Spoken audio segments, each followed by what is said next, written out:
आमर संस्कृति आमर संस्कार सर्वदा रहु आम सहित। भारतर महान ग्रंथ आउ काव्यगुड़िकर संपूर्ण संकलन सब्सक्राइब करंतु तिलक।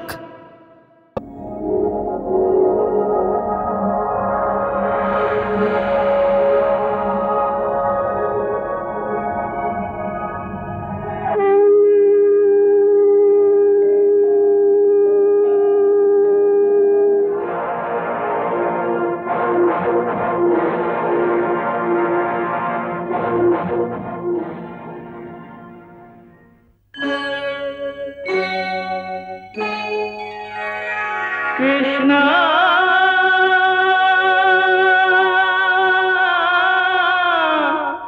कृष्णा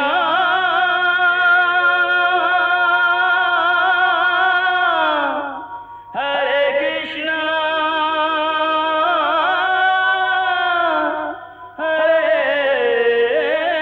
हरे।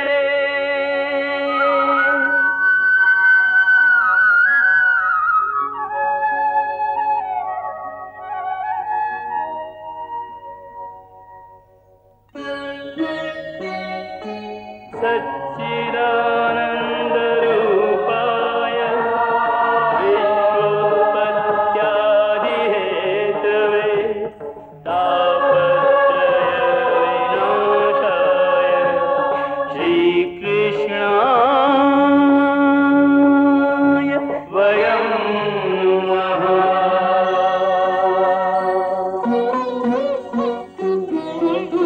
श्रीकृष्ण गोविंद हरे मुरारे हे नाथ नारायण वासुदेव। हरे कृष्ण राधे राधे कृष्ण कृष्ण हरे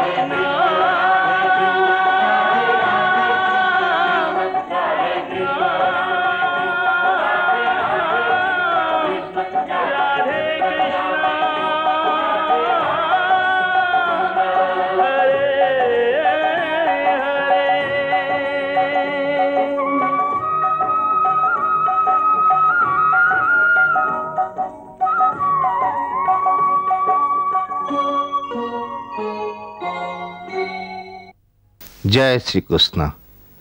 श्रीकृष्ण कथारे सुभद्रा विवाह प्रसंग मु एठारे समाप्त करुछि। सुभद्रा अध्यायर ए प्रसंग रे भगवान श्रीकृष्ण दुईटी स्थान रे निजर विराट स्वरूप को प्रदर्शन कराइछन्ति।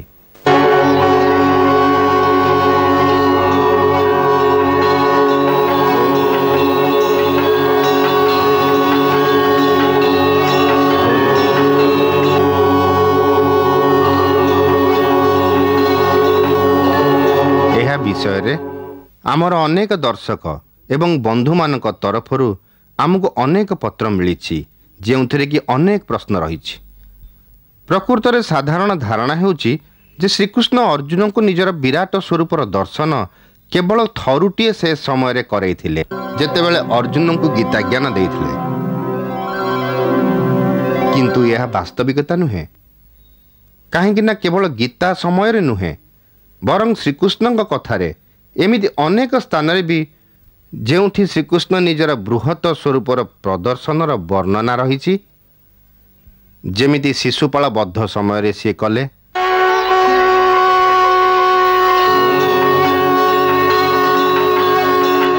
जेमिति काल जबनर बद्ध समय रे महाराज मुचुकुंद को निजर बृहत स्वरूप देखाइले,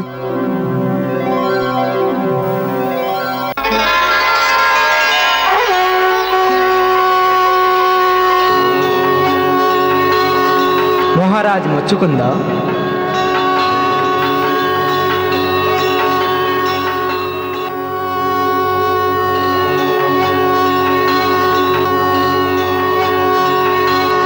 जेमिति महाभारत युद्ध पूर्वरु थरटीए जेतेबेले श्रीकृष्ण शांतिदूत रूपरे कौरव सभा को गले दुर्योधन सेठारे ही घेरी तांको मारिबाकू चाहिथिला।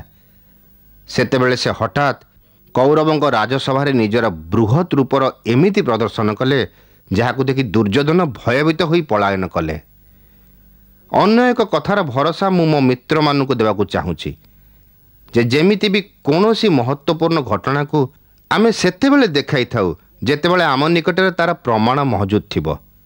ସେ ଘଟଣାର ପ୍ରମାଣ ଆମକୁ ଦୁଇଟି ଗ୍ରନ୍ଥରେ ମିଳିଥାଏ, ଶ୍ରୀମଦ୍ ଭାଗବତ ପୁରାଣ ଏବଂ ଶ୍ରୀ ହରିବଂଶ ପୁରାଣ। ଭାଗବତର 10ମ ସ୍କନ୍ଧର 99ତମ ଅଧ୍ୟାୟର 60ତମ ଶ୍ଲୋକ ପର୍ଯ୍ୟନ୍ତ ବ୍ରାହ୍ମଣଙ୍କ ମୃତ ବାଳକକୁ ଫେରାଇ ଆଣିବାର କଥା ବିସ୍ତାରିତ ଲେଖା ହୋଇଛି। ସେହି ଅଧ୍ୟାୟର 98ତମ ଶ୍ଲୋକରେ ଉଲ୍ଲେଖ ଅଛି ଯେ ସେଠାକୁ ଯାଇ ଶ୍ରୀକୃଷ୍ଣ ନିଜର ଅନନ୍ତ ସ୍ୱରୂପ ଭଗବାନଙ୍କୁ ସ୍ୱୟଂ ପ୍ରଣାମ କଲେ।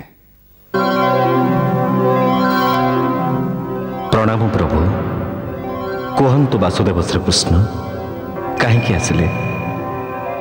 ଠିକ୍ ସେମିତି ହରିବଂଶ ପୁରାଣର ବିଷ୍ଣୁ ପର୍ବର 113ତମ ଅଧ୍ୟାୟର 23ତମ ଶ୍ଲୋକରେ ସେହି ପ୍ରସଙ୍ଗ ଲେଖା ଅଛି, ଯେତେବେଳେ ଅନ୍ଧାର ଗୁମ୍ଫାରେ ପଶିଯିବା ଫଳରେ କୃଷ୍ଣ ସୁଦର୍ଶନକୁ ବାଟ କଢ଼ିବାକୁ କହିଲେ। ଯାଅ ସୁଦର୍ଶନ, ନିଜର ଜ୍ୟୋତିର୍ମୟ ତେଜରେ ଏ ଘନ ଅନ୍ଧକାରକୁ ଭେଦ କରି ଆମର ମାର୍ଗ ପ୍ରକାଶିତ କର।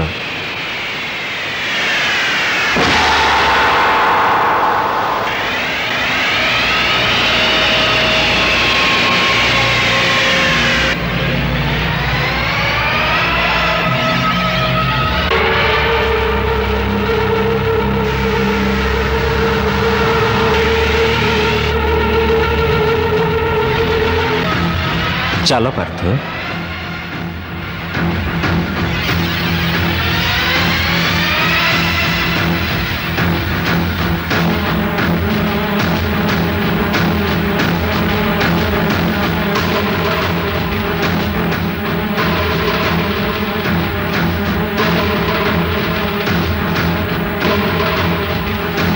ଶହେ 14ତମ ଅଧ୍ୟାୟରେ ଏ କଥାରେ ବି ବର୍ଣ୍ଣନା ରହିଛି ଯେ ଅର୍ଜୁନ ପୁନର୍ବାର ଶ୍ରୀକୃଷ୍ଣଙ୍କୁ ନିଜର ଦିବ୍ୟ ରୂପ ଦେଖାଇବା ନିମନ୍ତେ ପ୍ରାର୍ଥନା କଲେ, ଆଉ ଭଗବାନ ତାକୁ ସ୍ୱୀକାର କରି ଦ୍ୱିତୀୟ ଥର ତାଙ୍କୁ ନିଜର ପରମ ରୂପ ଦର୍ଶନ କରାଇଲେ।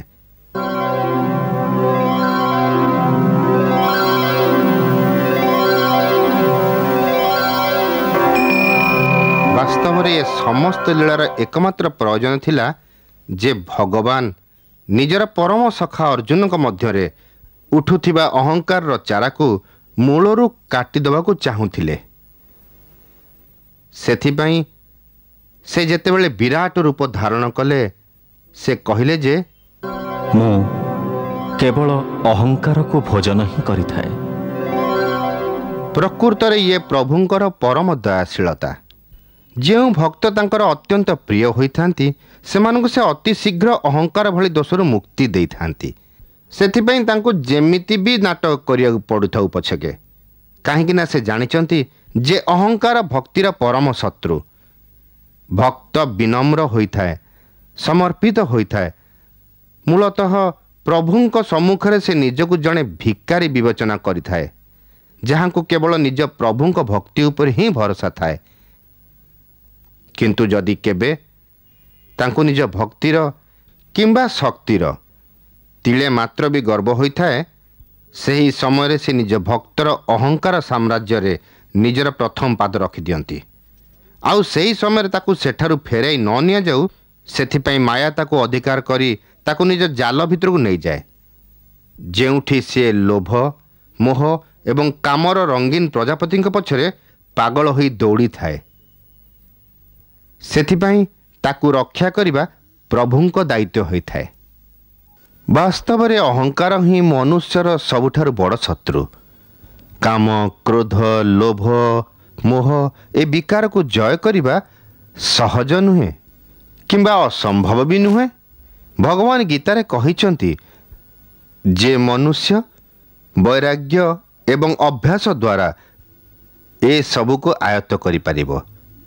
ଆଉ ମୁଁ ଏକଥା କହୁଛି ଯେ ଭଗବାନଙ୍କର ଯଦି କୃପା ଥାଏ, ତେବେ ଆପଣଙ୍କ ନିଜ ସନ୍ତାନ, ଆପଣଙ୍କ ପିଲା, ଆପଣଙ୍କ ନିକଟ ସମ୍ପର୍କୀୟ, ଆପଣଙ୍କ ବନ୍ଧୁ ଆପଣଙ୍କ ହୃଦୟକୁ ଏମିତି କଷ୍ଟ ଦିଅନ୍ତି ଯେ ମୋହ ନିଜେ ଖଣ୍ଡ ବିଖଣ୍ଡିତ ହୋଇଯାଏ ଆଉ ବୈରାଗ୍ୟ ଜନ୍ମ ନିଏ।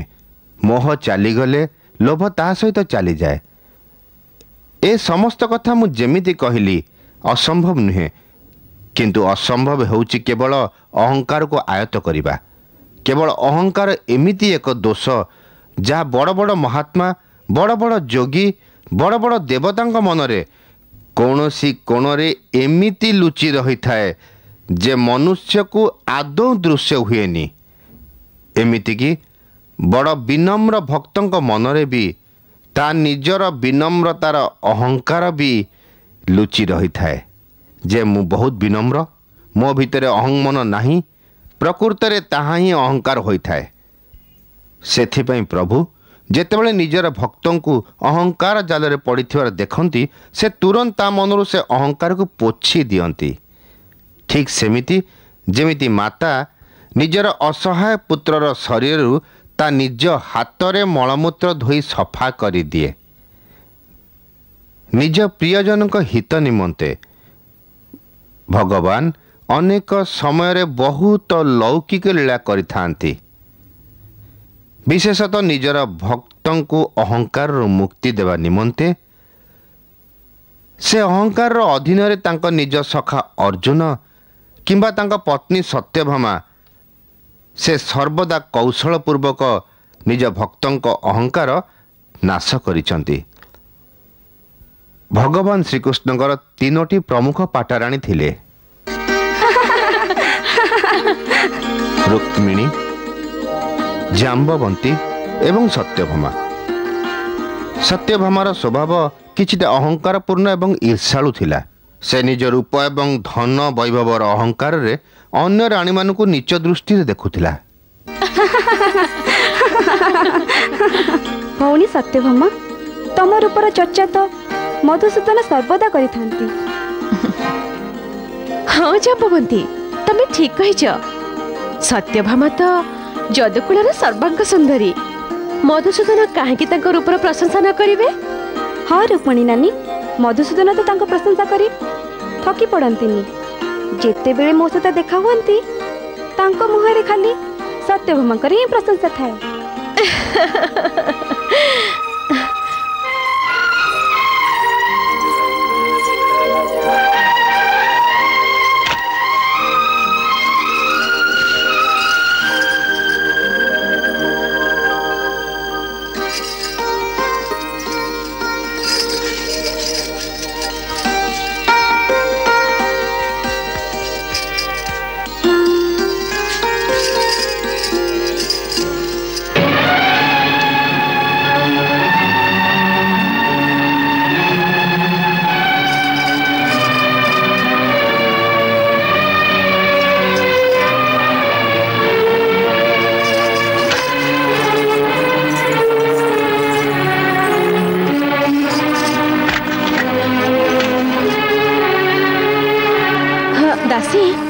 मते नुहे, प्रथमे सत्यभामा को अलता लगी दियो।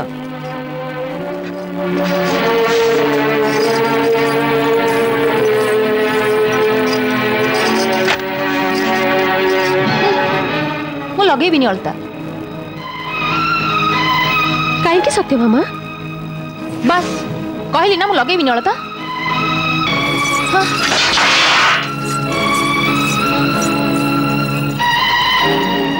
नानी सत्यभामाकर ए कौन हिला? अचानक तांकर व्यवहार कहीं बदली गला? तमे जानि न जाम्बवंती, सत्यभामा को एक कथा खराब लागिला जे तम दासी सर्वप्रथमे तांकु काहेकि अलता लगेलानी। एथिरे ए विचारीर कौन दोष? ए मोर अंतरंग दासी, सेतिपे से सर्वप्रथमे निज स्वामिनी के सेवार योग्य विचार कला। किंतु तमे तो कहीं खराब भाविलानी। छाड़ ना जाम्बवंती, मो कथा अलगा, तांको कथा अलगा। तांको तो तांकर ऊपर अहंकार, से निजको सर्वश्रेष्ठ विचार करते। रानी सत्यभामा अहंकार छोट छोट कथा को नहीं प्रकट हो जाउथला। तार एक विशेष कारण भी थिला जे सत्यभामा जने वैभवशाली जदुवंशी सरदार शत्रुजितଙ୍କ पुत्र थिले। शत्रुजित महान तपस्या करी सीमंतक नामक एक मणि प्राप्त करथिले। से मणि को प्रतिदिन से सूर्य सम्मुख रखी जेतेबेले मंत्र उच्चारण करुथिले से मणिरु सुना बरसुथिला। यन्मण्डलं देवगणैः सुपूजितं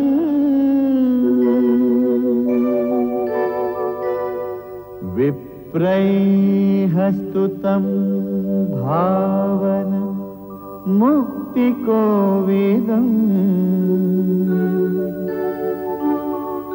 तं देवदेवं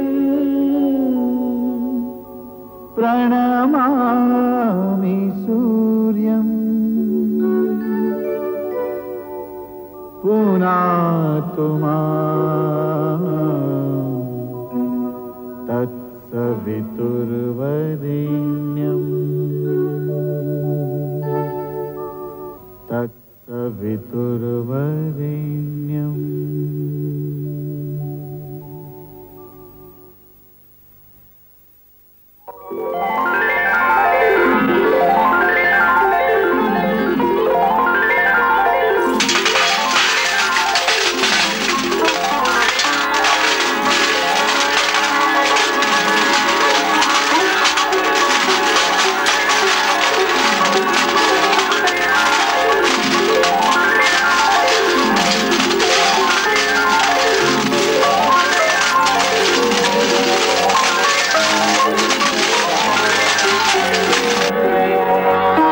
କୁହାଯାଏ ସେ ମଣିରୁ ପ୍ରତିଦିନ 20 ମହଣ ସୁନା ପ୍ରାପ୍ତ ହେଉଥିଲା।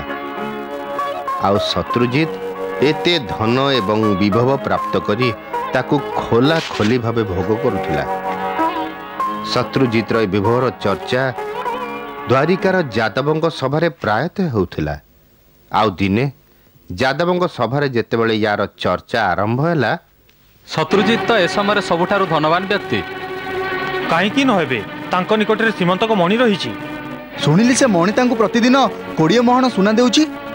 ହଁ, ମୁଁ ବି ସେ କଥା ଶୁଣିଛି। କିନ୍ତୁ ତାଙ୍କୁ ଏ ମଣି ମିଳିଲା କୋଉଠୁ? ଜମିରୁ। ଆଉ କୋଉଠୁ? ତେବେ ଜମିରୁ ମିଳିଥିବା ଦ୍ରବ୍ୟ ଉପରେ କ'ଣ ଜଣକର ଅଧିକାର ଥାଏ? ଆପଣଙ୍କର ମତାମତ କ'ଣ ସତ୍ୟ କି? ମୋ ମତରେ ତ ଏ କଥା ଆଦୌ ଉଚିତ ନୁହେଁ। ଜଣେ ବ୍ୟକ୍ତି ହିଁ ସେ ମଣିର ବୈଭବକୁ ଉପଭୋଗ କରିବ। ସେଥିପାଇଁ ଶତ୍ରୁଜିତକୁ ସେ ମଣିକୁ ରାଜକୋଷକୁ ଦେଇଦେବା ଉଚିତ। ରାଜକୋଷକୁ କାହିଁକି ଦେବା ଉଚିତ? ସେ ମଣି ଶତ୍ରୁଜିତଙ୍କୁ ତାଙ୍କ ଜମିରୁ ମିଳିଛି, ଯାହା ଉପରେ ତାଙ୍କ ସମ୍ପୂର୍ଣ୍ଣ ଅଧିକାର। ଆପଣ କ'ଣ କହୁଛନ୍ତି ଶ୍ରୀ ଅକ୍ରୁର? ଦ୍ୱାରିକା ରାଜ୍ୟର ସ୍ୱାମୀ ଦ୍ୱାରିକାଧୀଶ ହିଁ ଏ ରାଜ୍ୟ ଦ୍ୱାରିକାର ନିର୍ମାଣ କରିଛନ୍ତି। ଆଉ ସେ ହିଁ ଏଠାକାର ଜଳ ସ୍ଥଳ ଆକାଶର ସ୍ୱାମୀ। ସେଥିପାଇଁ ଭୂମି ତଳେ ଥିବା ସମ୍ପତ୍ତିର ପ୍ରଭୁତ୍ୱ ବି ତାଙ୍କ ଅଧିକାରର ପରିସରଭୁକ୍ତ।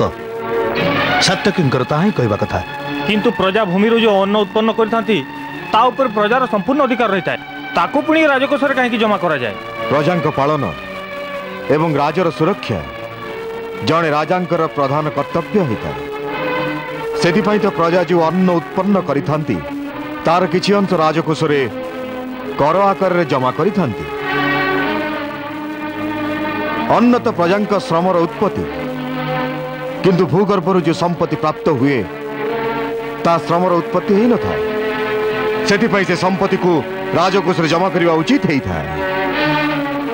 ସୀମନ୍ତକ ମଣି ପାଇଁ ରାଜ୍ୟରେ ରକ୍ତପାତ ହୋଇପାରେ, ଆଉ ଶତ୍ରୁଜିତ କୌଣସି ବିପଦରେ ପଡ଼ିପାରନ୍ତି। ରାଜାଙ୍କୁ ମଣି ଦେଇଦେଲେ ସେ ବି ସୁରକ୍ଷିତ ରହିବେ, ଆଉ ଦ୍ୱାରିକା ରାଜ୍ୟର ବୈଭବରେ ବି ବୃଦ୍ଧି ଘଟିବ। ବାସ୍ତବରେ ଶତ୍ରୁଜିତ ଏ ରାଜବଂଶର ଏକ ଅଂଶବିଶେଷ। କିନ୍ତୁ ଏ କଥା ସତ୍ୟଜିତକୁ ବୁଝେଇବ କିଏ? ମୋତେ କିଛି ବୁଝେଇବାର ଦରକାର ନାହିଁ। ମୁଁ ସବୁ ବୁଝି ସାରିଛି ଯେ ଶ୍ରୀମନ୍ତକ ମଣି କେବଳ ମୋର ସମ୍ପତ୍ତି, ମୋର। ଶତ୍ରୁଜିତ ଆଉ ପ୍ରସନ୍ନଜିତ ଦୁଇ ଭାଇ କାପୁରୁଷ ନୁହନ୍ତି ଯିଏ ନିଜ ସମ୍ପତ୍ତିର ରକ୍ଷା କରିପାରିବେନି। ଆଉ ଏ ମଣି ତ ମୋ ଭାଇଙ୍କୁ ନିଜ ଜମିରୁ ପ୍ରାପ୍ତ ହୋଇଛି। ତାହେଲେ ଆମେ ତାକୁ କାହିଁକି ଦ୍ୱାରିକାଧୀଶକୁ ଦେଇଦେବୁ? କାହିଁକି ନା ଏଥିରେ ସମଗ୍ର ଦ୍ୱାରିକାର ହିତ ହେବ। ଏ ମଣିରୁ ଯେଉଁ ସୁନା ବାହାରିବ ତାହା ନଗରବାସୀଙ୍କ ହିତରେ ବିନିଯୋଗ କରାଯିବ। ଏଥିରେ ସାରା ସଂସାରରେ ଦ୍ୱାରିକା ରାଜ୍ୟର ସମ୍ମାନ ବଢ଼ିବ, ହ୍ରାସ ପାଇବନି। ଶତ୍ରୁଜିତ, ଏ ମଣି ଏବେ ତମର ହେଇଥିବାରୁ କେବଳ ତମର ସମ୍ମାନ ବଢ଼ି ଚାଲିଛି, ଦ୍ୱାରିକା ରାଜ୍ୟର ନୁହଁ। ଆପଣ ଯାହା ବି କୁହନ୍ତୁ ଶ୍ରୀ ଅକ୍ରୁର, ମୁଁ ଆପଣମାନଙ୍କ ଚାଲ ଭଲ ଭାବରେ ଜାଣେ। ମୋ ଭାଇକୁ ବୁଝେଇ ସୁଝେଇ କେମିତି ନା କେମିତି ଦ୍ୱାରିକାଧୀଶ ସେ ମଣିକୁ ହାତେଇ ନେବାକୁ ଚାହାନ୍ତି। ଆଉ ସେ ନିଜର ଦୂତ ଭାବରେ ଆପଣଙ୍କୁ ପଠେଇଛନ୍ତି। ଯାଇ ତାଙ୍କୁ କହିଦିଅନ୍ତୁ ଯେ ସୀମନ୍ତକ ମଣି ପାଇବାର ସ୍ୱପ୍ନକୁ ସେ ଭୁଲି ଯାଆନ୍ତୁ।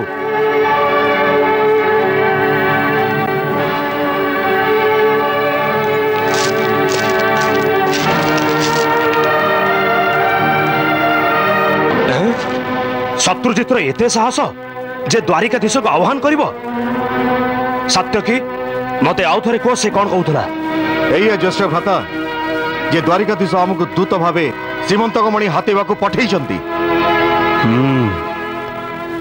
मोरी राज्य रहिबो आ मते ही निंदा करिबो मु पचाउची तार एते साहस केमिति हला जे से जन राजार अधिकार को टाळीबा को जाउची एई श्रीमंतक मणि कोन ताको एते दुसासी कर देछि तममान को कथार तो मत लागुची जे ताको राजार अधिकार विषय रे बुझे देवार समय आछि चलो काहाको कौन बुझेबा को जाउछंती ज्येष्ठ भ्राता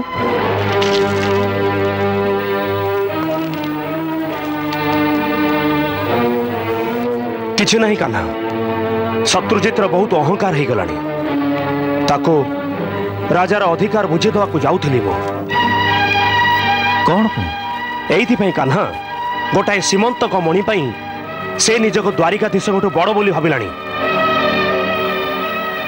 वासुदेव आमे माने मध्य शत्रुजित को सेया बुझेबा को जाइथिलु जे से मणि द्वारिकाधीश रखिबार योग्य सेति पई से मणि तांको भेट देई दियो किंतु से आम कथा को हतादर कला हाँ आउ से ताकु निज संपत्ति बोली धरी नहीं छी आउ सेइथि पई कान्हा मु से मणि को हस्तगत करबा को जाउछी कौन बलपूर्वक ज्येष्ठ भ्राता हाँ कान्हा जतेबेले बहुत बुझेबा पर भी जणे न बुझे तेबे बल प्रयोग करबा न्याय संगत ये कौन जड़े राजांकर अधिकार दुरुपयोग हेउनी ज्येष्ठ भ्राता दुरुपयोग कहीं कहीं ना राजार सर्वप्रथम कर्तव्य हेउछि से निजर प्रजांकर रक्षा करिबो सेमानंकु पुत्रवत पालन करिबो निज प्रजांकर संपत्ति एवं विभव को सुरक्षित रखिबो जड़े राजा निजर प्रजांक संपत्ति को बलपूर्वक छिन्न करिबार कौन अधिकार नहीं जदि राजवंश अत्याचारी हिजिबो ताहले राजा आउ दस्यु भितरे कौन पार्थक्य रहिबो धर्म अनुसारे राजा पालक होइथाए घातक नुह ताहले आमे अधर्म मार्ग रे केमिते चली परिबा ज्येष्ठ भ्राता ताहले कोन सीमंतक मणि तार निजर संपत्ति हो जाइछि निश्चित ताहा शत्रुजितर ही संपत्ति ताको तारी अधिकार रहिबाको दिया जाऊ ताहा आमर संपत्ति कदापि नुहे श्री अक्रूर अन्य पटेर शत्रुजितर सान भाई प्रसन्नजित जेतेबेले शिकार करियाको जाइथिला सुरक्षा दृष्टि से सीमंतक मणि को निज साथी रे नहीं गला तमे किछि चिंता करनी बड़ भाई ए मणि मो निकटरे सुरक्षित रहिबो याको जदि मु तम निकटरे छाड़ी दे जाए ताहले केही भी तमको बुझेई सुझेई याको द्वारिकाधीश को दबा को बाध्य करि पारे मु शिकारु फेरी आसे याको तमको फेरई देबी ठीक अछि प्रसन्न मु तोर प्रतीक्षा करिबी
विचार रे तुमे अयोध्या रे विवाद बढ़ाउछ आ जदुकुल राजवंश को असंतुष्ट करूछ काहे कि ए मणि कोन मोर संपत्ति नुह मु जानी छी ये संपत्ति तुमर ताहले तुमे कौन ये चाहूच जे मु संपत्ति अन्य काकु दान कर देबी?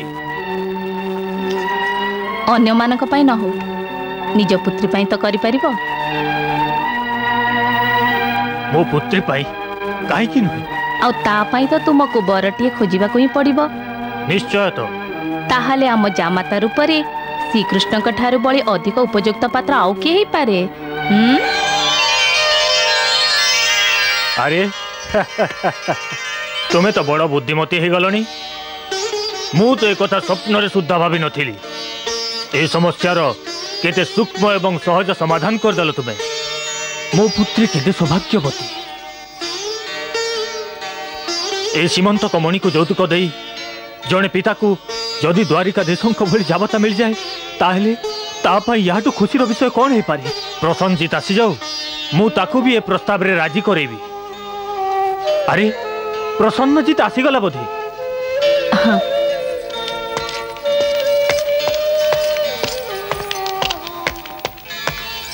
अरे प्रसन्नजित कहाँती? प्रसन्नजित प्रसन्नजित प्रसन्नजित कौन है मणिमा? प्रसन्नजित शिकार करने को जाइथिला किंतु अश्व एका फेरी मते तो भय लगुच कौटे किसी दुर्घटना है तो सीमंतक मणि भी ता पाखरे थिला। कौन? ताल चलो आमे समस्ते तांको खोजिया को जिबा। चलो चलो चलो चलो चलो चलो।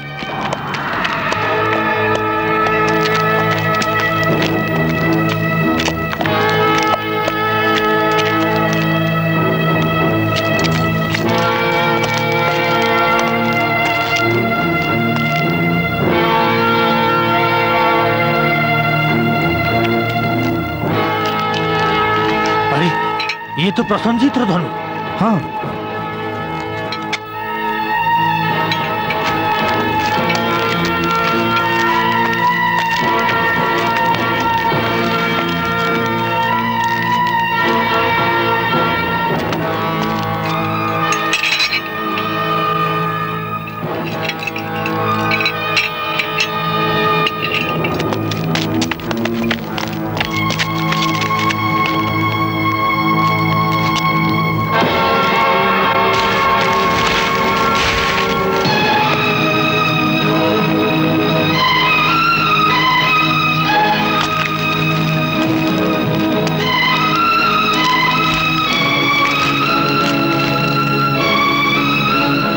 लुगा रक्तर दाग ये तो प्रसन्नजित अंग वस्त्र।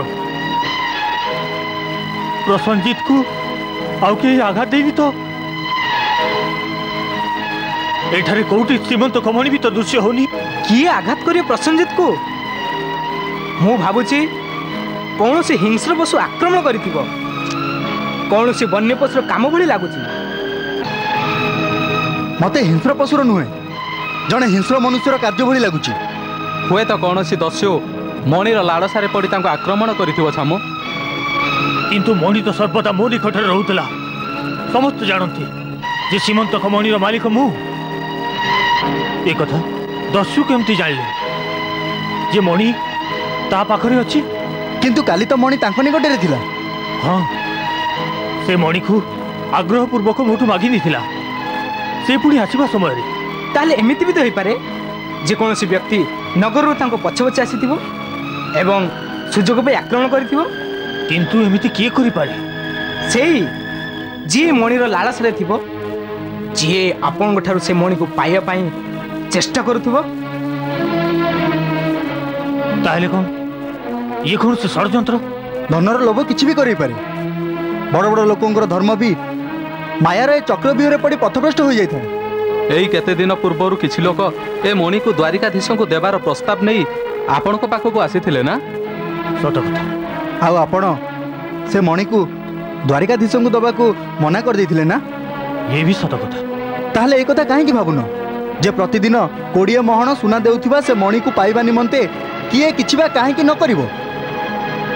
ताहले कोन तुमर विचार एई जे द्वारिकाधीश ही प्रसन्नजित को आघात करछथि? हेई पारे।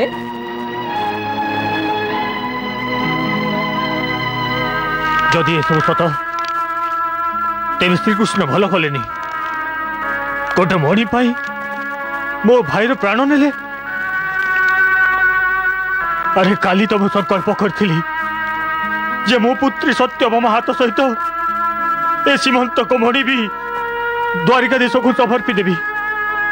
मु तांको मो जामाता करबा को चाहूतिली, तांको पाद पूजा करबा को चाहूतिली। द्वारिकाधीश तमे व्यग्र ही पड़िलो, तमे व्यग्र ही पड़िलो। मो भाई प्रसन्न, मो भाई प्रसन्न। ये शत्रुजित जो आरोप द्वारिकाधीश ऊपर लगे ताहा कौन सत ही पारे? हाँ हेई पारे। मो विचार द्वारिकाधीश एमिति कार्य केबे भी करि नथिबे। काहे? अरे मु तो सुनिछि से मणि दिन को 20 मोहन सुना देई थाए। यदि द्वारिकाधीश प्रसन्नजित को हत्या करथिबे तेबे धर्म और अधर्मर फरक कोन रहिला? आलो भौणी, ए धनर लोभ किछि भी करै पारे। जदि राजा ही षड्यंत्रकारी होंती ताहले हमें न्याय मागिबा पे कहा द्वार को जिबु भौणी?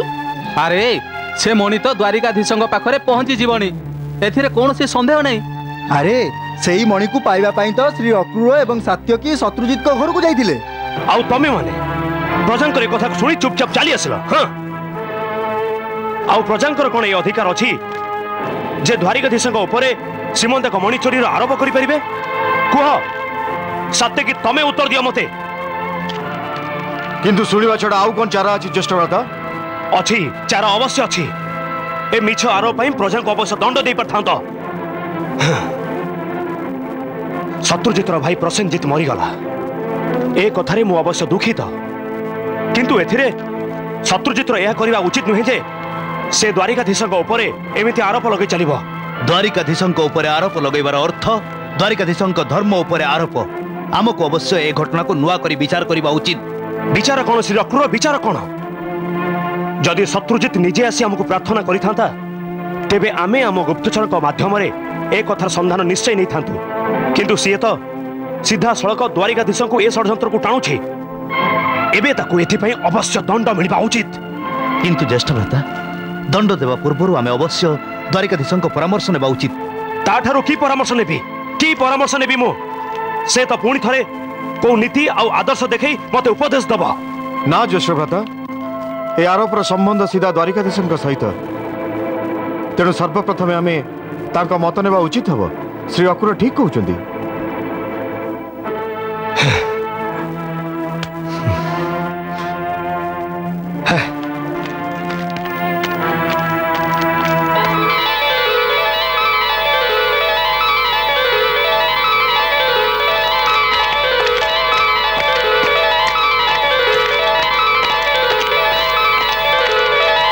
नियो देखो,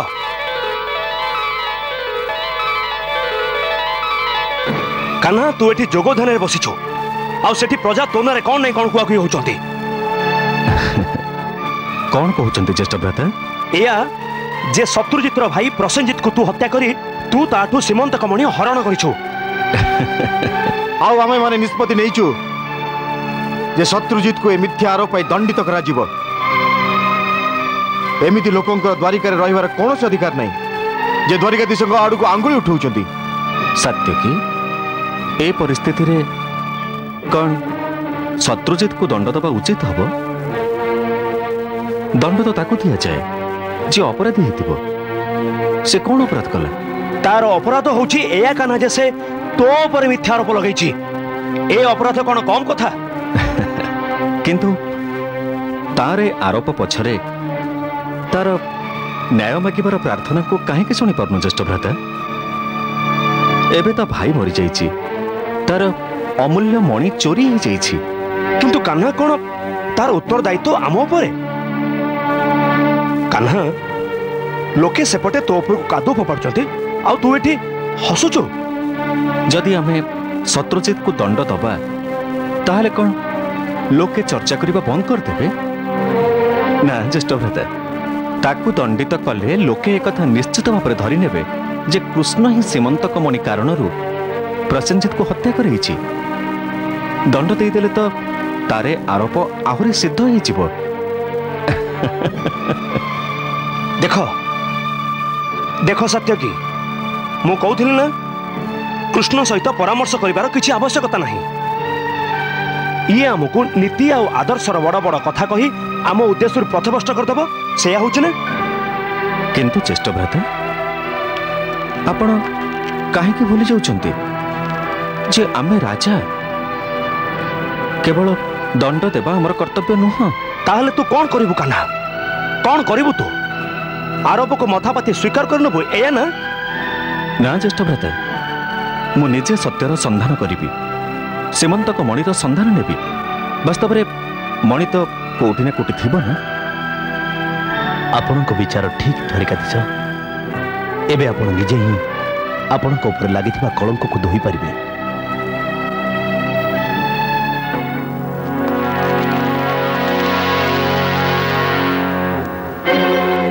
एही जगार प्रसन्नजित धनु मिलिथिला आउ एठू तांको तुणीर मिलिथिला आउ सेठू तांको पगड़ी मिलिथिला।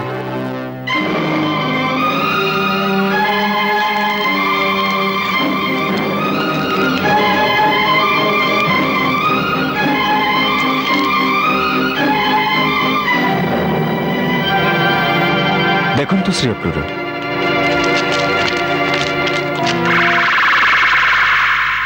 सिंहर पंजार चिन्ह ये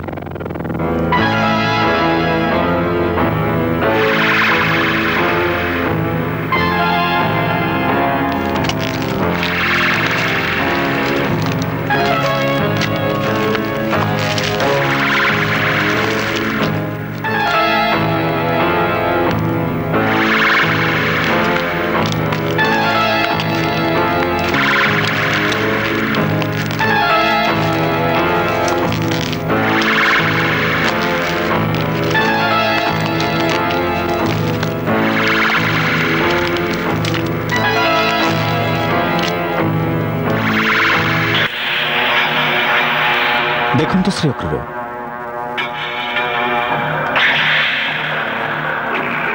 निश्चित प्रसेनजित को कौन सिंह भक्षण करिछि। सीमंतक मणि भी ए गुंफारे ही थिबो कहीं ना सिंहर पादचिन्ह हमको ए गुंफा जे ही मिलुछि। आपण माने एठी रुहंतु मो गुंफा भीतर को जाउछि सत्य को उद्घाटन करने को यह आवश्यक। द्वारिकाधीश मोर यह विनती जे आपण ही भयंकर अंधारुआ गुंफा भीतर को जातुनी आपण सिंहर पादचिन्ह पोड़ी मिली जिते मत भयभीत लगुच आम जिते शीघ्र एक सुरक्षित स्थान को चली जावा उचित। हाँ आपण मो सुरक्षार चिंता करंतुनी भय को मनरु दूर करंतु मो गुंफा भीतर को जाउछि।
ପିତାଶ୍ରୀ ପିତାଶ୍ରୀ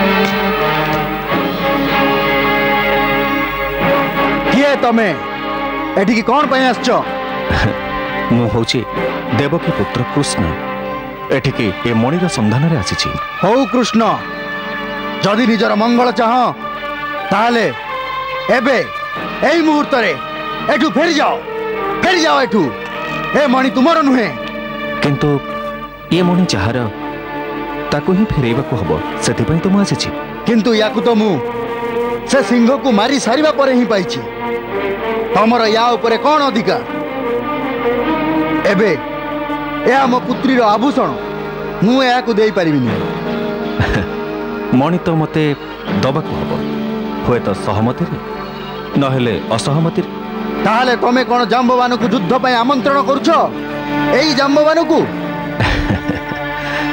जहा आपण भाबिबे मते तो ए मणि प्राप्त करबा को ही हबो एहा मोर उद्देश्य आउ मु मो उद्देश्य रु केबे विचलित हुए नहीं केबे नहीं अच्छा ताहले तमे मणिर लालसारे निजर जीवन को विपन्न करिवो कौन ना कहउतलो तुमरो कृष्ण हाँ कृष्ण देवकी पुत्र कृष्ण ताहले एबे तमरो माता पिता को स्मरण करिनियो हेई पारे तुमको से सुजोग आउ मिली न पारे ताहले कुह मल्ल युद्ध पई प्रस्तुति तो ताकू करबा को पड़ी थाए जी सचेतन थाए तमे आक्रमण कर जाम्बवान प्रथम आघात करिवार अधिकार तुमर काहेकि ना तमे निजे मोर ए निवास को चालिकी आछो ना जाम्बवान ना प्रथम आघात करिवार अधिकार तमर काहेकि ना तमे प्रथम करी मते युद्ध पई आमंत्रण करछ अच्छा नीति रे भी पारंगम तमे मो पुत्री आमर ए युद्धर विचारक हब बुझल मते प्रभु राम आ लक्ष्मण के व्यतीत अन्य कहीं युद्ध रे हरई पारिबेनी प्रथमे एक कथा भाबी नियो मु तुमको आउ थरे सुजोग दउची सब किछि भाबी सारी छी जाम्बवान ताले ठीक अछि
सत कथा कह किए से तमें कही तो सारी देवकी पुत्र कृष्ण किंतु से तो मते अन्य किछि कहितिले किए कौन कहितिले दाशरथी भगवान राम मते तृतीय जुगरे कहितिले जे मोर प्रतीक्षा करिथाओ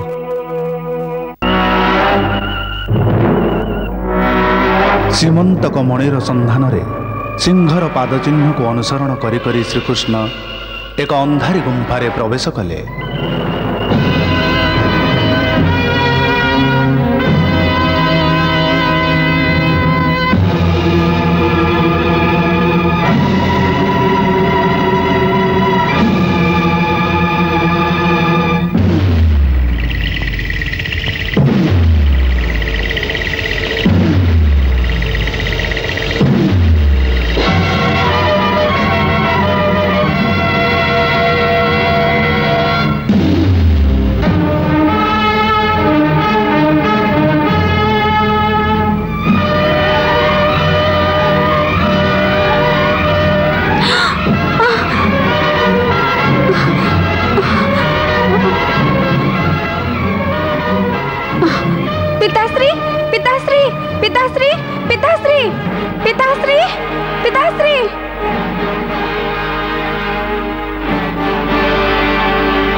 वास्तव रे कन्या भल्लुक राज जाम्बवान को पुत्री जाम्बवंती थिला।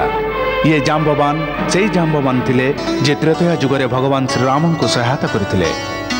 हे रघुकुल नंदन आपणकर ये उदारतारू आमर सम्मान वृद्धि पाई। आपण एठाको आसीवा द्वारा आमर एबे पूर्ण विश्वास आसिला जे आपण दुई वीर परस्पर सहायक हेबे।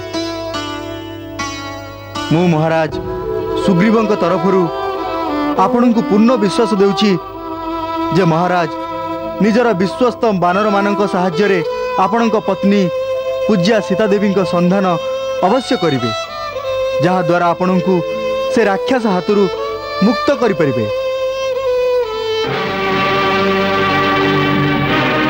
प्रभु लंका नरेश रावण स्वयं युद्ध करिया को आछी। निजे आसुची एते शीघ्र? हाँ प्रभु ताको मगराक्ष आउ प्रहस्तर मृत्यु सज्ज हेलानी। यार अर्थ यह जे से निजर संतुलन हरि सारलानी। युद्धरे वीरर ए प्रकार विचलित हेबा उचित हेई नथा।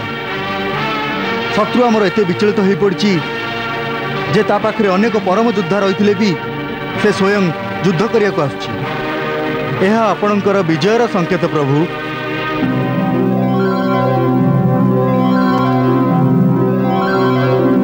शेषरे जेतबळे भगवान राम निजर परम धाम को अग्रसर हेले सेतबळे विभीषण सुग्रीव हनुमान एवं जाम्बवान आदि तांकर भक्त तथा अयोध्यार समस्त प्रजा सरजुकूल एकत्रित हेले।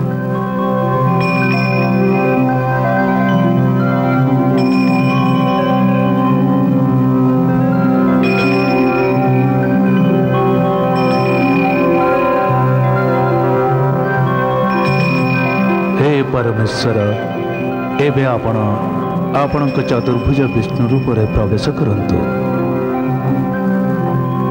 समस्त देवता आपणकर से साक्षात स्वरूप को दर्शन करने को उत्सुक।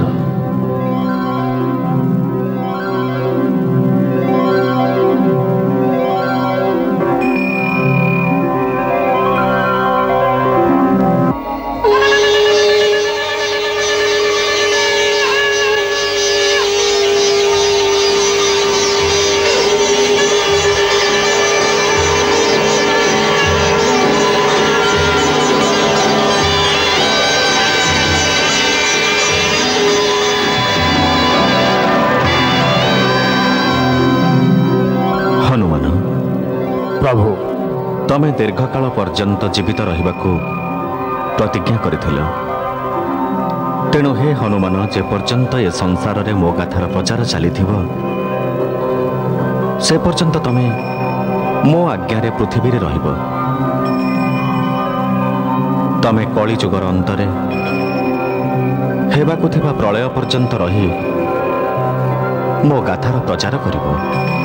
तथाख्य प्रभु। ब्रह्मांक पुत्र भल्लुक राज जाम्बवान द्वापर अंत जाए पृथ्वी रहिबे।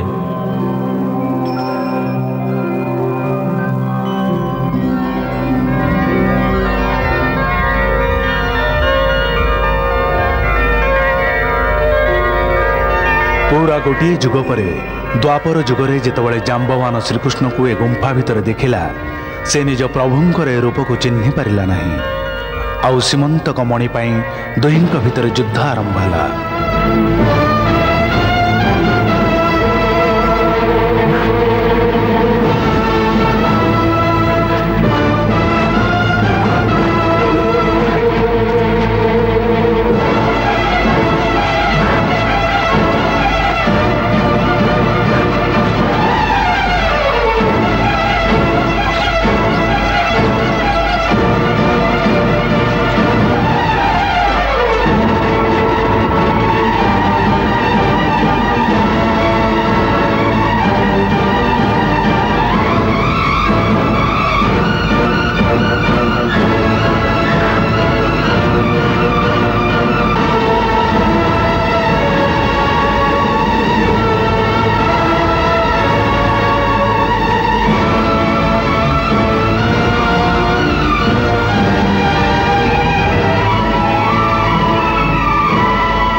तमें कही तो सारी देवकी पुत्र कृष्ण। किंतु से तो मते अन्य किछि कहिदिले। किए कौन कहिदिले? दाशरथी भगवान राम मते तृतीय जुगरे कहिदिले जे मोर प्रतीक्षा करिथिबो। मु तुमको पुणी दर्शन देबी। आ मु आज जाए तांकरी प्रतीक्षा रे अछि। किंतु से तो कहिदिले जे कौन कहिदिले जाम्बवान? एया जे मु वासुदेव रूप रे तुमको भेटिबा को आसीबी। आ मु ए कथा भी जानी छी जे मते मो प्रभुंक व्यतीत अन्य केही भी मते परास्त करि पार न थांता। किंतु तमे तो मते परास्त भी कर देलो। तमे तो कृष्ण। ताले ये केमिति संभव? केमिति संभव? ये राम असत्य केबे कहि परिबेनी। वासुदेव किए से? मु ही तो वासुदेव। हाँ वासुदेव कृष्ण मु निजे।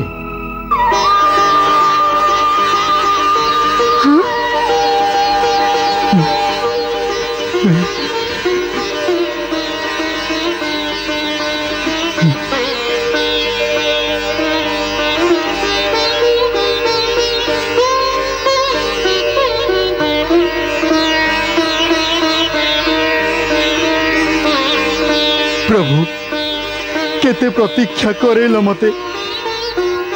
मु तो आपण को एठी एई एकांतरे तपस्या करी चली थिली।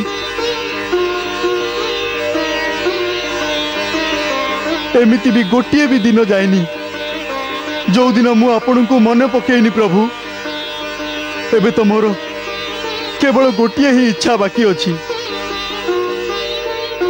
कोह हे नाथ थरुटिए मोर ए आखि को आपणकर से मोहिनी स्वरूपर दर्शन करंतु। जो रूपर सुधारे तृषा मेंटेवा पाई ए आखि तृतीय जुगुरु आज जाए अस्थिर होउची, प्रतीक्षा करी रहिची।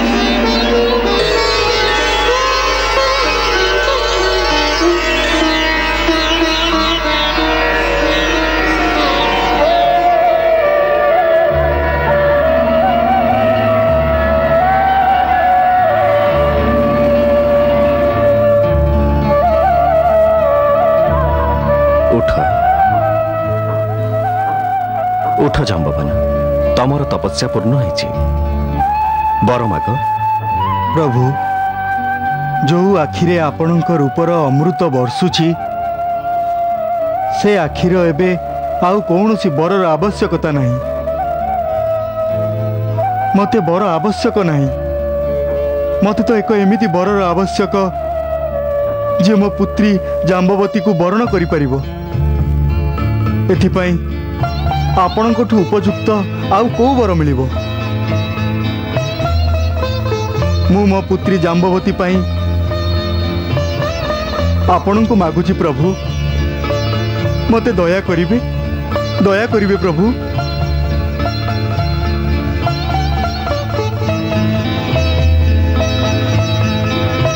तथास्तु भालुक राजा तथास्तु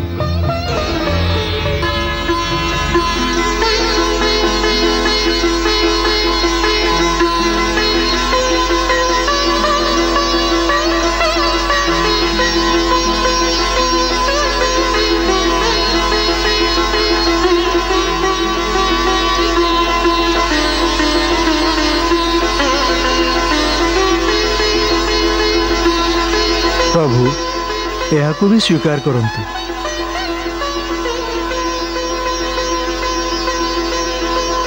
द्वारिकाधीश श्रीकृष्णंकर महाराणी जाम्बवतींकर द्वारिकाधीश श्रीकृष्णंकर महाराणी जाम्बवतींकर द्वारिकाधीश श्रीकृष्णंकर महाराणी जाम्बवतींकर एहीपरि भावरे जाम्बवंती आउ सीमंतक मणि को नहीं श्रीकृष्ण जेतेबेले द्वारिका को आसिले सेतेबेले नगरी रे उल्लास खेलीगला स्थाने स्थाने तांको स्वागत करागला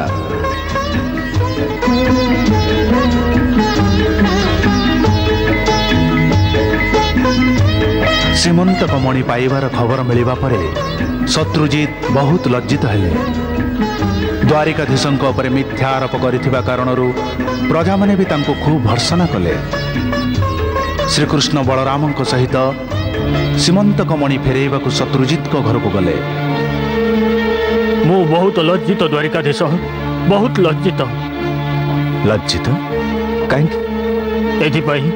कहीं ना मु आपण धर्मावतार मिथ्या आरोप लगेली तमे चिंता करनी शत्रुजित तमे एमिति न करिथिले मते जाम्बवंती केमिति मिली थांते एबे तमे ए सीमंतक मणि को निया किंतु एबे को दायित्व रे रखिबो बुझिला ना एबे मणिर स्वामी मु नुह आम भली लोक या धारण करबा योग्य न हो यार शोभा आपण भली महान सुरवीर योग्य आज यार स्वामी आपण मोर प्रार्थना को आपण स्वीकार करनेले मु निजे निजे को कृतज्ञ भाविबी मो हृदयर बोझ हालुका हो जिवो जो वस्तु कारणरू मो उपरे चोरीर मिथ्या आरोप लागिथिला जदि मु ताको मो पाखरे रखिनेबी ताहले द्वारिकावासी के जानी कौन नहीं कौन भावी बसिबे सेथिपई सहसा मु याको आपण को फेरेइबाकू आसीछि आ मो भी सहसा मो पूरा परिवार सम्मति सहित एहाकू द्वारिकाधीशंकु उपहार देउछि मो कथा को तो टाळिबेनी ना आपण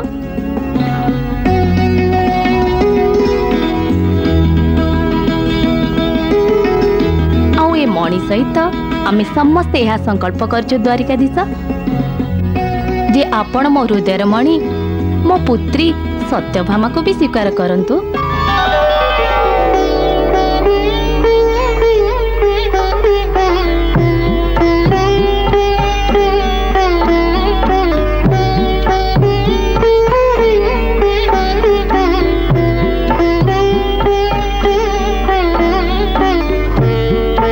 रे कान्हा सत्यभामा सर्वदा तोर योग्य आउ पुणी से आम निज कूलर सत्यभामा आज तमें मोर अनुज बधू हेल सदा सुखी रुह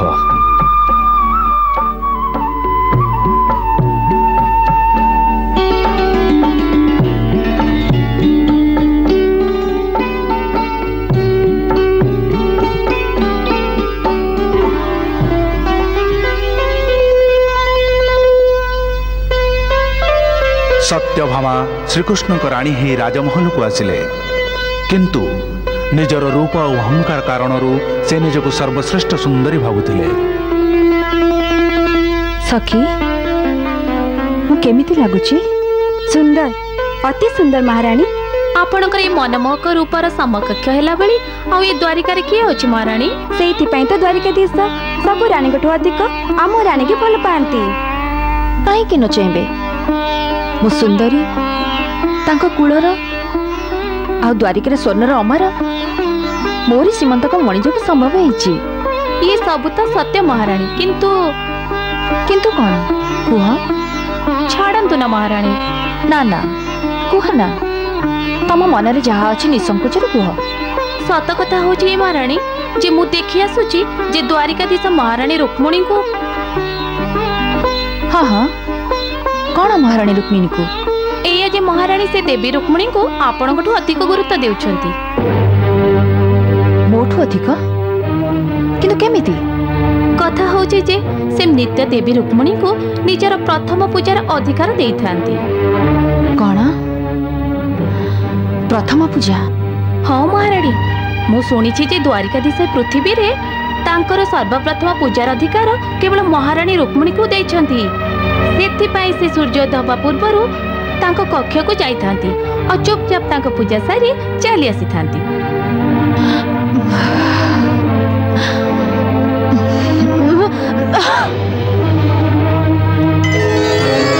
देवता मानकर नियम थिला जे सेमाने सूर्योदय पूर्वरु अमृत बेलारे द्वारिकार आकाश रे प्रकटित होई श्रीकृष्णकर पूजा तथा आरती करी निज निजर लोक को चली जिवे। तापरे देवी रुक्मिणी आसिबे। रुक्मिणी स्वयं महालक्ष्मी अवतार थिले। ए कथा को श्रीकृष्ण एवं रुक्मिणी दुहे जानिथिले। तेणु देवतांक परे रुक्मिणी चुपचाप तांक महल को आसंती। आउ पृथ्वी रे भगवान श्रीकृष्ण को सर्वप्रथम पूजा से ही करती। अरे सत्यभामा, एते प्रातरू कुआडे जाउछ? जोठी की तमे जाउछ नानी? अर्थात अर्थात हैला मु सुनिली जे सकाळु सकाळु चुपचाप तमे द्वारिकाधीश कक्ष को एकुटिया तांकर पूजा करबा को जाउछ। आज मु भी भाबिली तांकर सर्वप्रथम पूजार पुण्य मु भी अर्जन करिबी। अरे वाह, ये तो बहुत भल विचार। आस मो सांगरे। तुमको खराब लागिलानी तो नानी? मु तमर अधिकार रे भाग बसुची। अरे ना ना, से तो तीन लोकर नाथ। तांको पूजार अधिकार तो ब्रह्मांडर प्रतिटी प्राणी रही। पतिंक उपरे काहारी जनकर अधिकार न थाए। एबे चलो नहले डेरी हो जिवो। आस चलो।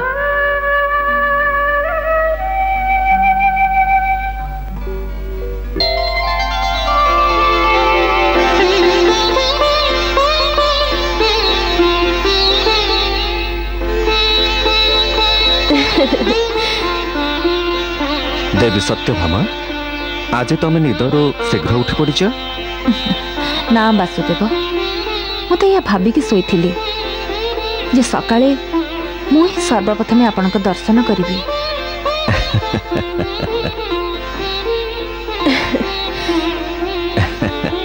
ये तो उत्तम विचार। ना नानी, हाँ आज ठारू प्रथम पूजा तो मु ही करिबी।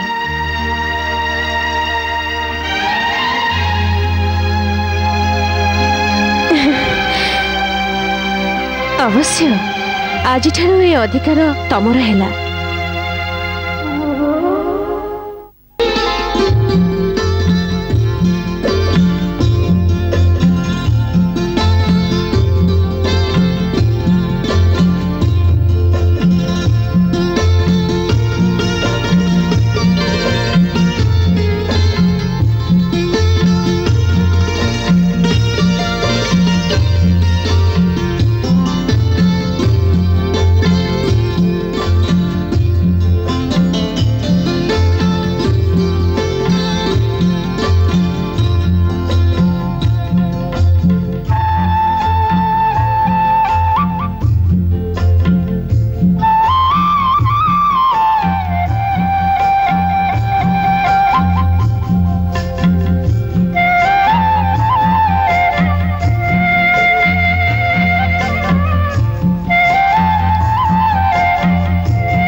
ମୁଁ କ'ଣ ଭାବିପାରିବି ପ୍ରଭୁ? ମୋର ତ ସବୁ କିଛି ଆପଣଙ୍କର। ମନ ବଚନ କର୍ମରେ ମୁଁ ଆପଣଙ୍କୁ ମୋ ହୃଦୟରେ ବସେଇଛି। ମୋତେ ମୋର ଅଧିକାର କାହାଠୁ ମାଗିବାକୁ ପଡ଼ିବନି, ଆଉ ମୋ ଅଧିକାରକୁ କେହି ଛିନ୍ନ କରି ନେବେନି ପ୍ରଭୁ। ତାହେଲେ ତମେ ନିଜ ସାନ ଭଉଣୀ ସତ୍ୟଭାମାଙ୍କୁ ବି ତମ ନିଜ ଭଳି କାହିଁକି କରିଦଉନ? ତାଙ୍କର ଅହଙ୍କାର କାହିଁକି ନଷ୍ଟ କରିଦଉନ?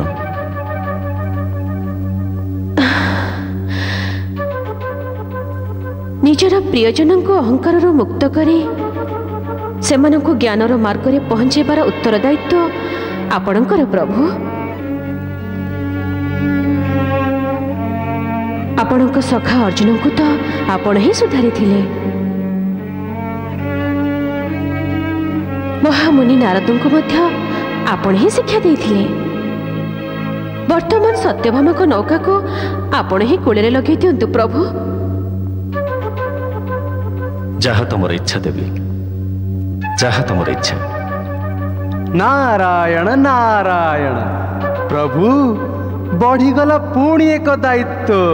ନାରାୟଣ ନାରାୟଣ।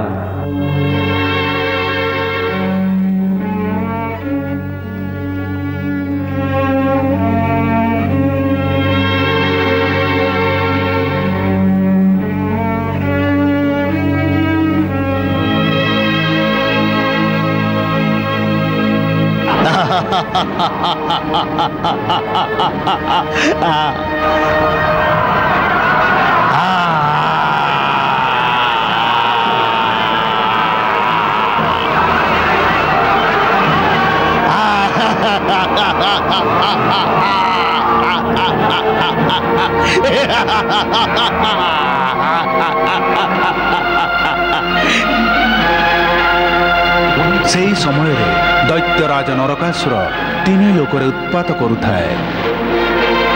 ରକ୍ଷା କର, ରକ୍ଷା କର।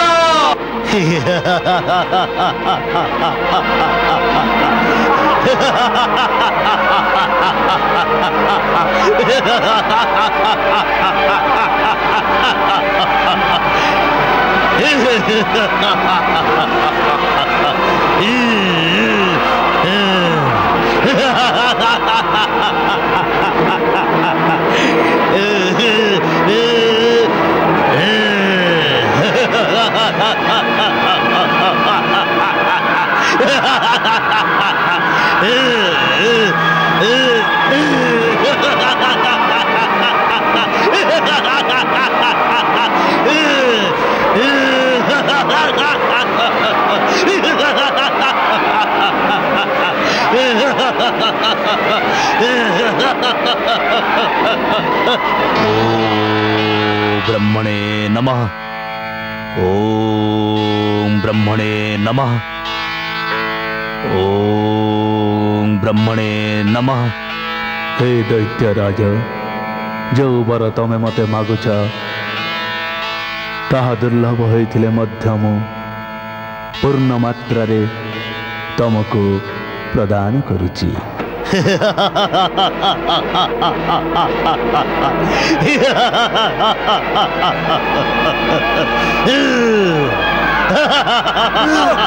अरे अरे अरे ये कौन है दूध पर? अरे अरे रक्षा कर प्रभु। अरे कौन? अरे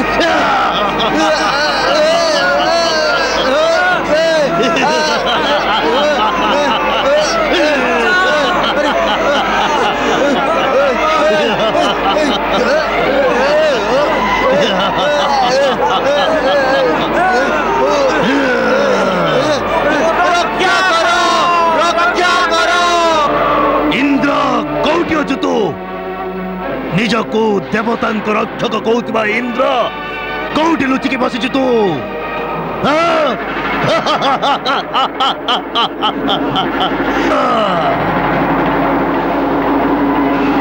मार पण तो तले जाई लुचि जाइनु तो देख मु तो अमरावती अवस्था कौन कर सारे। जदि तो भितर साहस अच्छी तो आ मो सह युद्ध कर।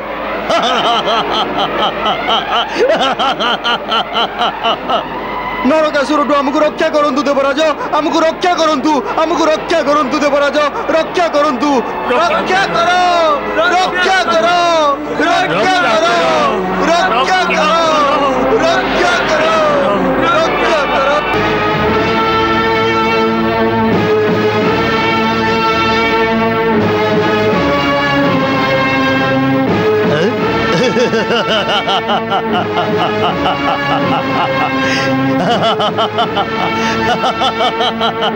भल है इंद्र जेतु मो सम्मुख को आसीगलु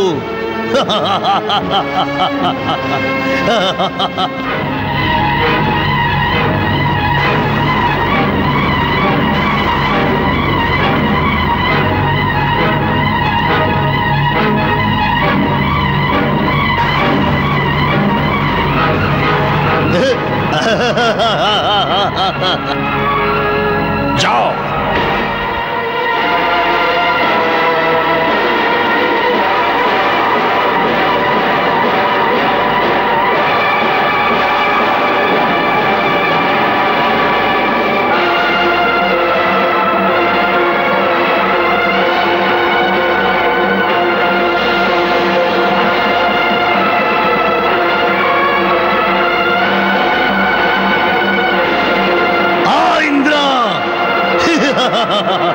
मो सहित युद्ध कर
पड़ेगला इंद्र धरिकी पड़ेगला मु तते जमा छाड़बिनी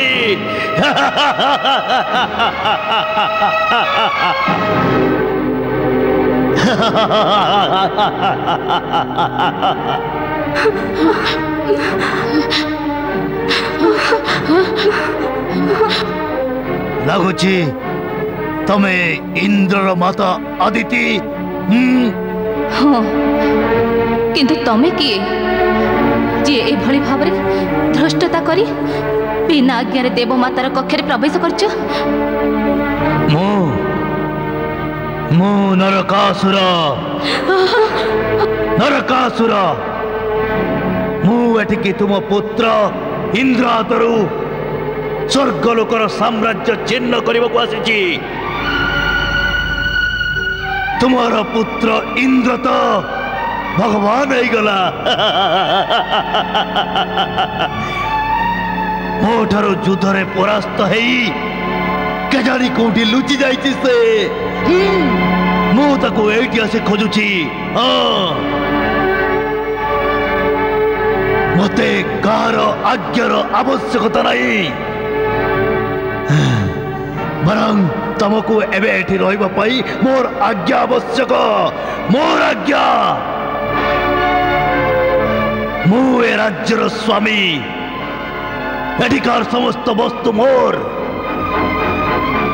मो इच्छा विरुद्ध रे कौनसी नारी आभूषण धारण करि पारिबनी तबे भी नुह सहसा तार दृष्टि देवमातांकर कान उपरे पड़िला एते सुंदर कुंडल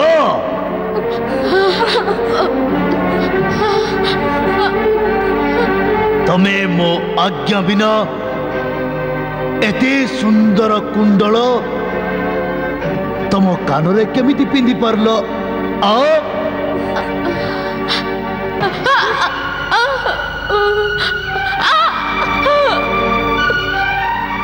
एबे मु याकू मो कानरे धारण करिबी।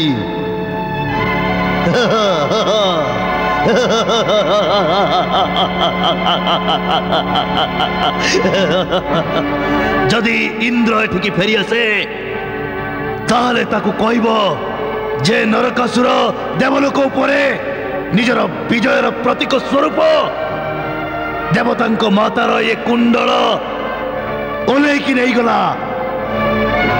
जदि इंद्र एवं अन्य देवता बाहुरे शक्ति थाए मते युद्ध रे परास्त करी निज मार ये कुंडल फेरे नहीं जिबे। हाँ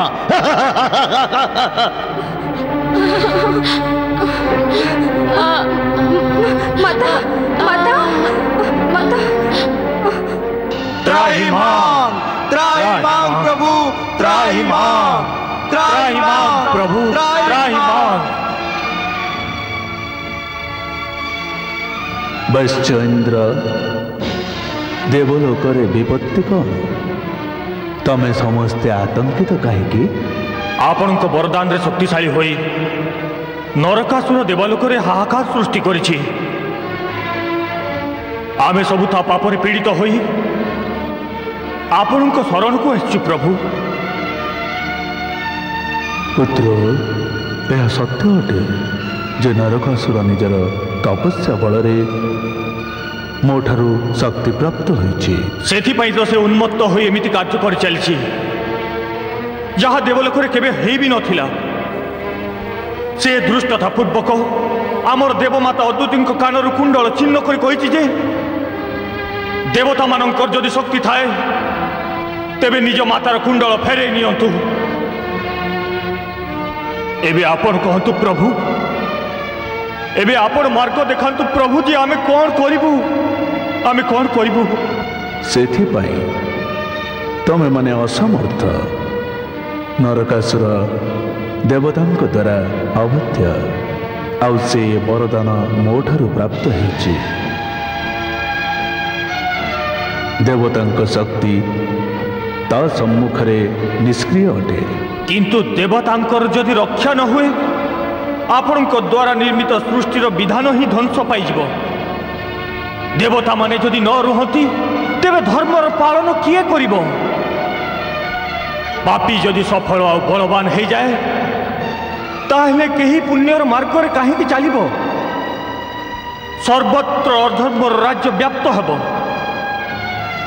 केही काहाकू सम्मान काहे करिब प्रभु भला काहे करिब। यह सत्य अटे जे तमे माने तार सम्मुखीन हो पारिबनी परंतु गोटे शक्ति ए मुहूर्त पृथ्वी पृष्ठ अच्छी जी ताको परास्त करि पारिबो। से किए प्रभु से शक्ति किए। नरकासुर मते केवल देवता द्वारा परास्त न होगा वर मागिथिला। निज अहंकार वशत से मानव को तुच्छ मणिथिला। से मानव द्वारा न मरिबार वर मागि नथिला। तेणु एई मुहूर्त भगवान विष्णु पृथ्वी रे मानव लीला करुछंती। तांकर शरणापन्न हो देवेंद्र श्रीकृष्णंकर शक्ति रे नरकासुर परास्त हब निश्चित। यथा आपणकर आज्ञा प्रभु यथा आपणकर आज्ञा।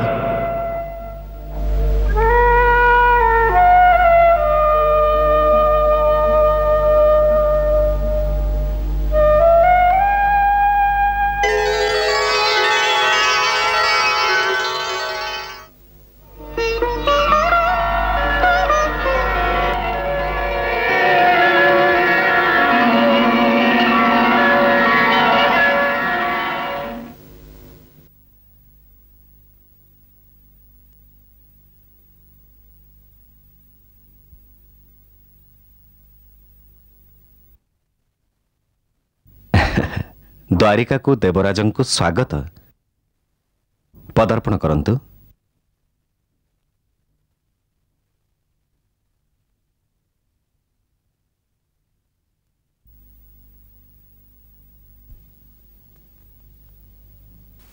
आसन ग्रहण करंतु।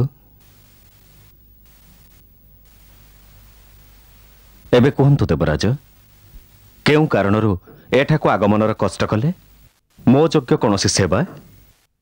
सेवा नुहे, एक प्रार्थना अच्छी। निसंकोचरे कहतु। द्वारिकाधीश, ए मुहूर्त देवलोक आतंकर बादल छाई हो जाइछि। काहेकि? अधर्मी नरकासुर जोगु। नरकासुर देवता मानक पई काल रात्रि सिद्ध हो सारी। स्वर्गलोक त्राही त्राही चित्कार उठुछि। मु ताठारु रक्षा करिवार प्रार्थना नहीं आपण द्वारिका को आसीछि। से आम देवमाता को मध्य अपमानित करिछि, तांको कुंडल हरण करि नेछि। आमे समस्ते ता सम्मुखरे असमर्थ होई पड़िछु। किंतु काहे कि देवता माने तो सर्वशक्तिमान बोलाई थांती। देवी, यार कारण निजे आमर पितामह ब्रह्मा अटंती। नरकासुर तांको निज तपस्या प्रसन्न करी ए वरदान पाइछि जे से सर्वदा देवतांक द्वारा अबाध्य हबो। ताहले एहार उपाय? यार उपाय तो ब्रह्मा मते कहिसंती जे आमे समस्ते आपनक शरणापन्न हबो। आपण ही हमर रक्षा करि परिबे प्रभु, आपण ही हमर रक्षा करि परिबे। अर्थात अर्थ हैला आपनक हाथ रे ही देवतांक सुरक्षा संभव प्रभु। जदि आपण सहायता न करंती ताहले देवलोकर सत्ता ही विलोप हो जिवो। या सहित पृथ्वी पृष्ठरे मध्य अधर्मर आतंक व्यापी जिवो। निष्पत्ति आपनक हाथ रे जनार्दन। जेतेबेले स्वयं ब्रह्मा एक कथा कहिसंती ताहले मते तो नरकासुरठू आपण माननको मुक्ति दबाकु ही पड़िबो। मो आपणक सहित निश्चय जीवी देवराज। ताहले विलंब करंतुनी मधुसूदन, नरकासुर नगरी प्लाज्योतिषपुर निमंते प्रस्थान करंतु। तेबे ठीक अछि, आपण इंद्रलोक को जानतु। धर्मर रक्षा एवं धर्मर स्थापन तो मोर प्रधान कर्तव्य। एबे जाई देवतांकु कहंतु जे से माने निश्चिंत रहिबे।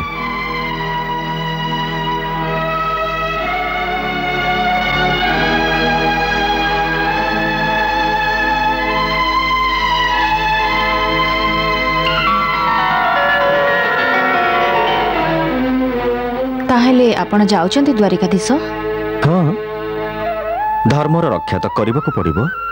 मु भी जीवी आपनक संगे। तमे सत्यभामा, मोते नरकासुर सहित युद्ध करबा को पड़िबो। तमे युद्ध रे कोन करिवो? मु आपनक सहायता करिबी। मोर सहायता? मु भी तो जादव कन्या। नारी को दुर्बल भावंतुनी द्वारिकाधीश। जहा तमर इच्छा।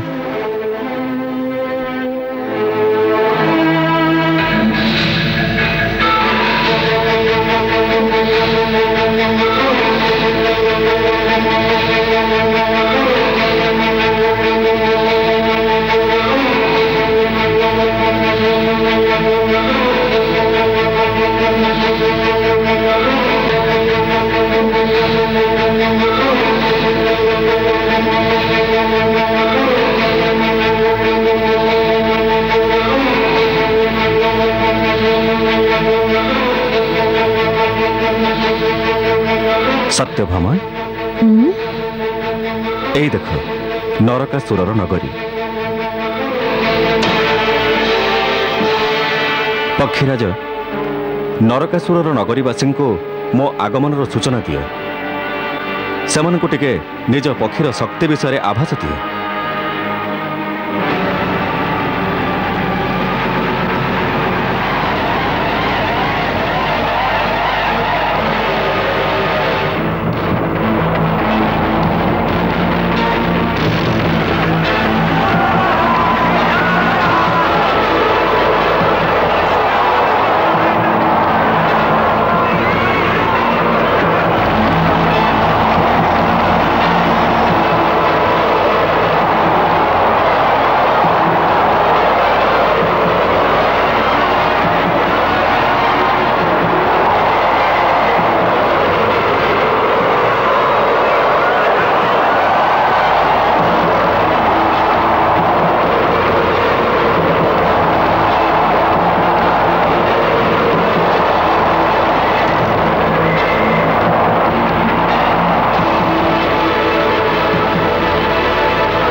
शंख ध्वनि किए मते युद्ध पाई आह्वान दौचे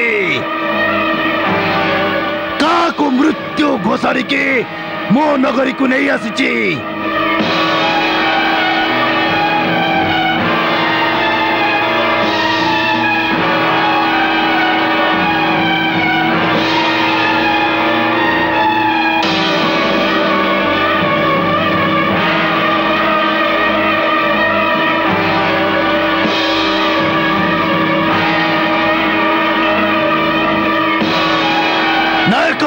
आज्ञा स्वामी जाई देखो किए निज प्राणर आहुति देवा पाई मो नगरी आसी पहुंची ताकू तार ये दुष्टता पाई दंड दियो मृत्यु दंड यथाज्ञा